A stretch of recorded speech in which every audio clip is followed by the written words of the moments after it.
Bismillah ar-Rahman ar-Rahim. Alhamdulillah, alhamdulillahi rabbil alameen.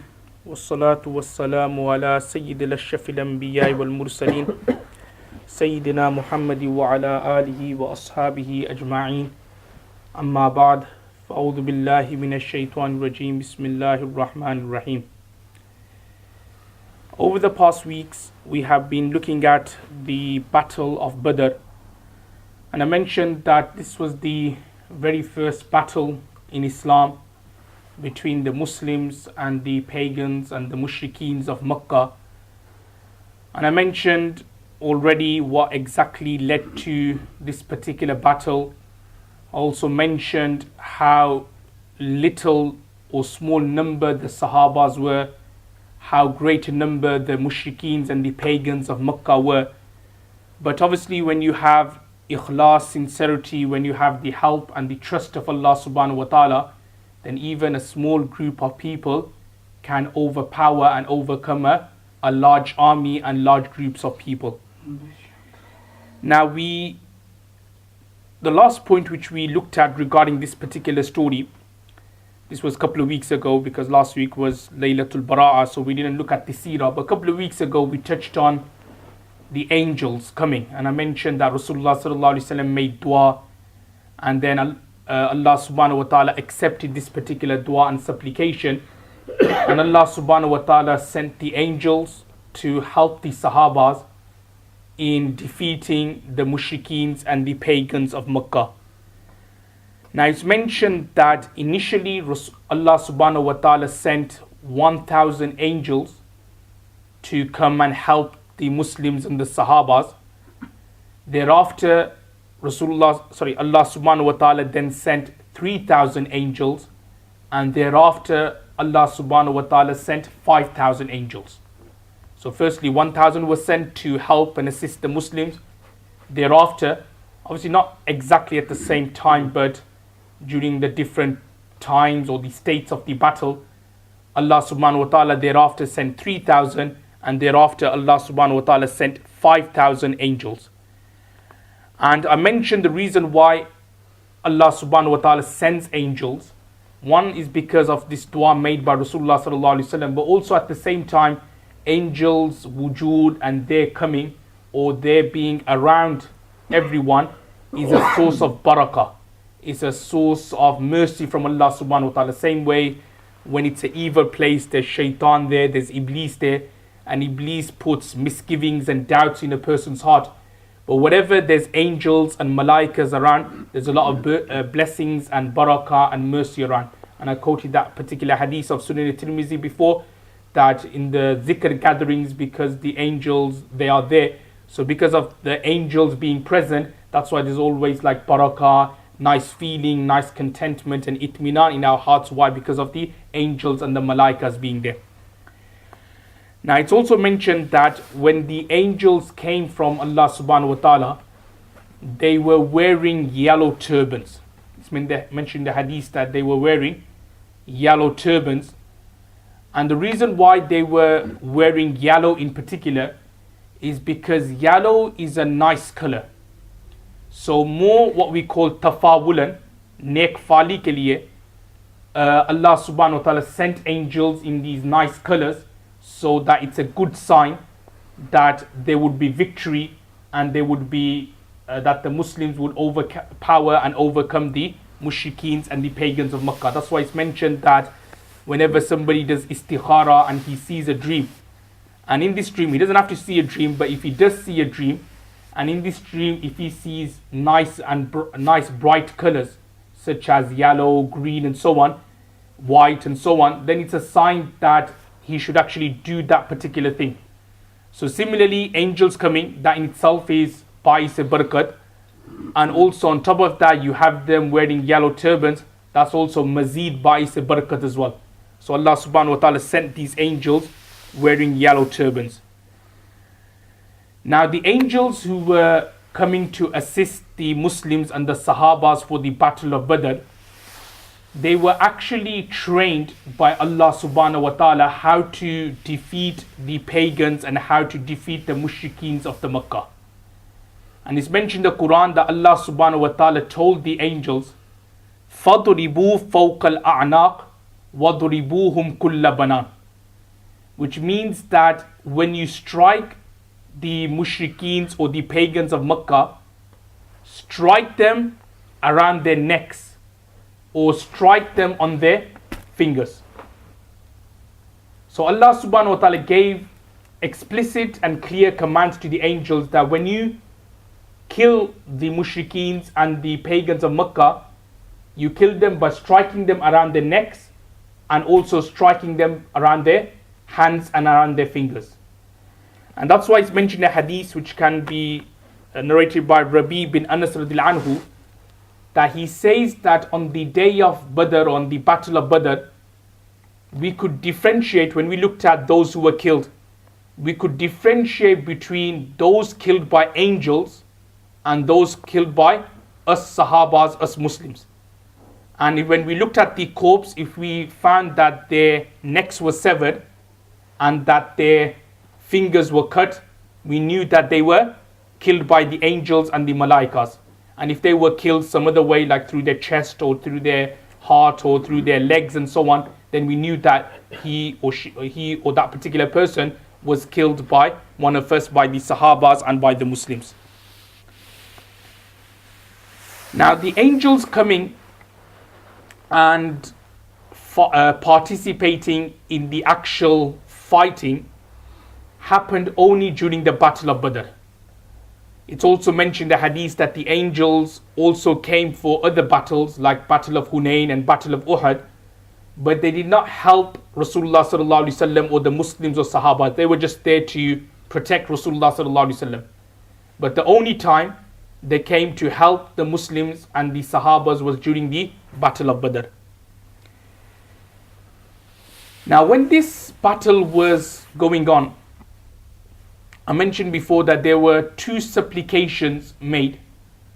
One supplication was made by Rasulullah sallallahu alaihi wasallam, where he left his tent and he made dua to Allah that Allah grant us victory, and he made duas in the line of that if we are not granted victory today, then there will be no one who would be worshipping you, worshipping the oneness of you on earth.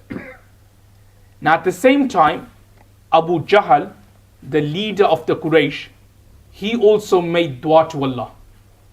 Now you may be thinking that Abu Jahl is a mushrik. How on earth, or why is he making dua to Allah subhanahu wa ta'ala? Now I mentioned this point before, that the pagans of Makkah, the mushrikeens of Makkah, they believed in Allah. Those who say they didn't believe in Allah, they're wrong. They actually believed in Allah. There's many places in the Quran that if you were to ask them, Allah says that if you were to ask the mushrikeens that who created the earth, who created the skies, who created the asman, who created the planets, the universe, and so on, فَسَيَقُولُونَ Allah, they would say Allah. So the mushrikeens, they believed in Allah. But what does not them make them Muslims is because they did not believe in the oneness of Allah's worship. They believed in Allah creating the world. They believed in what we call Tawheed al-Rububiyyah, that Allah is the creator, He's the Rabb and so on. But they did not believe in the oneness of Allah's worship. In other words, they believed that, along with Allah, we should also be worshipping idols, or we could worship plants, we could worship stones, these kind of things. That's also allowed as well. So that's what took them out of the fold of like Tawheed, because they didn't believe in the oneness of Allah's worship. So Abu Jahl, he believed in God. He believed that God is the creator, and it was through him that this whole world and this entire universe came into existence. So he prayed to Allah. Abu Jahl we're talking about, he prayed to Allah, and he did dua to Allah. Whichever party, this is Abu Jahl making this dua, he's saying that whichever party is on the haqq and the truth, grant that party victory. So this is the dua Abu Jahl made, and obviously then the fighting started. Obviously the Muslims, the Sahabas on one side, and the Mushrikeens and the pagans on the other side. So obviously it was a very lengthy fighting and so on. And obviously as we're going to look at later, that many of the Mushrikeens were killed, many of the pagans were killed.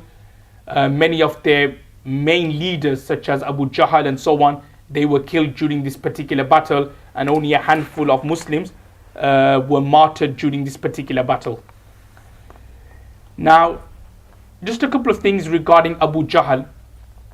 As I was saying, that Abu Jahl, he was the leader of the Quraysh, and he was killed during this particular battle as well. And Rasulullah sallallahu alaihi wasallam and the Sahabas, they described Abu Jahl to be the Fir'aun of this ummah. And I mentioned this particular point before, that Allah subhanahu wa ta'ala, with every single prophet, He's also sent someone who goes against that particular prophet as well. So when we look through history, we have Sayyidina Ibrahim alayhi salam. So Nimrod went against Ibrahim alayhi salam. For Musa alayhi salam, there was Fir'aun. So similarly for Rasulullah sallallahu alaihi wasallam, there was Abu Jahl. Now Abu Jahl, every single opportunity, he would mock Rasulullah sallallahu alaihi wasallam, he would ridicule Rasulullah sallallahu alaihi wasallam. Any little thing, he would always bring about an objection, an i'tiraz, that why is this, why don't you bring a miracle like the way we want it. In particular, they would always ask Rasulullah sallallahu alaihi wasallam that you claim to be a prophet, then why don't you widen Makkah Mukarramah? Why is it always narrow? Why are there so many hills here? Why don't you do this? Why don't you bring the angel to come and speak to us? Why don't you bring gold and silver, and then we will believe in you? So he would always make i'tirazat. He would always deny Rasulullah sallallahu alaihi wasallam. When Rasulullah sallallahu alaihi wasallam split the moon in front of his eyes, even then Abu Jahl kind of denied the existence of that particular miracle. So Abu Jahl always went against Rasulullah sallallahu alaihi wasallam. Now regarding the way Abu Jahl was killed, it's narrated by Abdurrahman bin Auf radhiyallahu anhu, a very famous Sahabi, one of the Ashara Mubashara, one of the 10 Sahabas granted Jannah and Paradise, that he, i.e. Abdurrahman bin Auf radhiyallahu anhu, was in the battlefield of Badr when two youngsters in the name of Mu'az and Mu'awwidh. So Mu'az and Mu'awwidh, they were two youngsters, two Sahabas, young Sahabas. They approach Abdurrahman bin Auf radhiyallahu anhu, and they say to him that, "Oh uncle," like out of respect they say, "Oh uncle, can you show me Abu Jahl?" So Abdurrahman bin Auf radhiyallahu anhu says to them that, "Why do you want to know Abu Jahl for?" So then Mu'az and Mu'awwidh then reply by saying that, "Oh, the reason why we want to see Abu Jahl or know about Abu Jahl is because he's saying bad things about Rasulullah sallallahu alaihi wasallam. So we want to go and finish him off." So Abdurrahman bin Auf radhiyallahu anhu then went, he pointed towards Abu Jahl, and then these two youngsters, Mu'az and Mu'awwidh, they went and they slayed Abu Jahl. Now when they killed him, or when they slayed him, he was obviously, he collapsed to the floor, but there was still some hayat inside him. So obviously this was more or less like at the end of the battle where the Muslims were kind of already victorious. So Rasulullah sallallahu alaihi wasallam gathered all the Sahabas and the companions, and he said to the Sahabas and companions, "Who can bring me the head of Abu Jahl? Like, I want to have yaqeen that Abu Jahl has been killed, so who's going to bring me that the head of Abu Jahl?" So Abdullah bin Mas'ud anhu then volunteered. He said that I'll go and bring Abu Jahl's head. So he's mentioned the hadith of Bukhari that Abdullah bin Mas'ud anhu, he went to Abu Jahl. So Abu Jahl was on the floor. There was still some hayat inside him. So Abu Jahl says to Abdullah bin Mas'ud anhu that if only someone other than a farmer had killed me. Okay, saying someone other than a farmer had killed me. Now Abdullah bin Mas'ud, he was a farmer. So Abu Jahl, look, he's about to pass away, probably thinking that, at least just say the kalima at that time. But he was thinking about history. He was thinking about, in the history books, it would have been more better if a warrior had killed me, not like a peasant, not like a farmer. So he says to Abdullah bin Mas'ud anhu that if someone other than you, i.e. a farmer or someone other than a farmer had killed me, that would have been more better. Then he says to Abdullah bin Mas'ud anhu that when you now cut my head from my chest, so my head then looks bigger. So when you then show it to Prophet sallallahu alaihi wasallam and the Sahabas, then there will be that aura. Look how big Abu Jahl's head was. So even in the last moment of his life, he's still doing takabbur. That's the whole point, because if you are just cut his head from his neck, it would have been a smaller head. So obviously not many people would be then like awestruck or had that fear of Abu Jahl. But he was saying to Abdullah bin Mas'ud that cut it from here, from the chest, so that obviously my head and my upper body will then look bigger when it is then presented to Rasulullah sallallahu alaihi wasallam. So and this is what obviously happened with Abu Jahl, because he had takabbur, he had a lot of pride and so on. And this is why when we look at the way dunya and the way Allah subhanahu wa ta'ala works the nizam and the system, that he chose Abdullah bin Mas'ud anhu to go and finish off Abu Jahl. Because it's mentioned in a hadith that once Rasulullah sallallahu alaihi wasallam gave glad tidings about Abdullah bin Mas'ud anhu, that he is a person who does not have any kibr in his heart. He doesn't have any takabbur in his heart. So this is Allah subhanahu wa ta'ala's nizam and system, that he chose that person who has no takabbur in his heart, i.e. Abdullah bin Mas'ud anhu, to go and finish off that person who had the most takabbur in the entire world at that particular moment or at that particular time.